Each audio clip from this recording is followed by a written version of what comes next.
ৰাম ভূঞা ডাঙৰীয়াৰ বিষয়ে ৰাম মোৰ ভাতৃস্বৰূপ জনম কুণ্ডলী মই জানো জনম কুণ্ডলী যদি খুলিব লাগে তেতিয়াহ'লে ৰাম ভূঞা ইয়াত ইলেকশ্যন খেলিব পাৰিবনে নোৱাৰে সেইটো সময়ে ক'ব। মই তেখেতক অনুৰোধ জনাইছোঁ কংগ্ৰেছৰ মেনিফেষ্টো কংগ্ৰেছৰ নীতি আদৰ্শ মতে তেওঁ ইলেকশ্যন খেলক।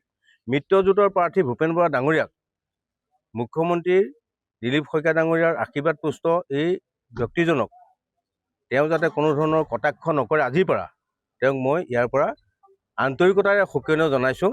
পৰৱৰ্তী সময়ত যদি কিবা মই ক'ব লগা আছে গুৱাহাটীৰ সমস্ত কাহিনী ইয়াত ক'ৰ পৰা পইচা আনি কেনেকৈ খৰচ কৰিছে তেওঁ কি দলত আছিলে কাক সহায় কৰিছিলে এই গোটেই কথা বতৰাবোৰ মই কিন্তু মোকলাই দিম।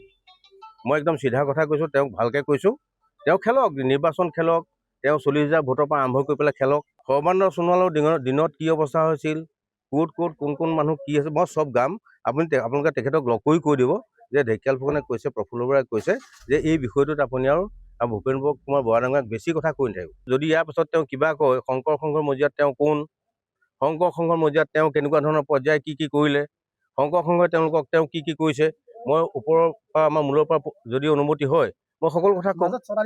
যিমানেই হওক তেওঁ আজিৰ পৰা যদি মুখে মাতে তাৰপাছত আপুনি মোক আহিব। তেখেতক মই কৈছোঁ ভাতৃপ্ৰতিম তুমি খেলা ভাই, তোমাৰ নিৰ্বাচন খেলি থাকা ধুনীয়াকৈ, তুমি তোমাৰ মতে খেলা। কংগ্ৰেছৰ মেনিফেষ্টো হওক, কংগ্ৰেছৰ নীতি নিয়মতে যাওক, আমাক গালি পাৰি নাথাকিবা।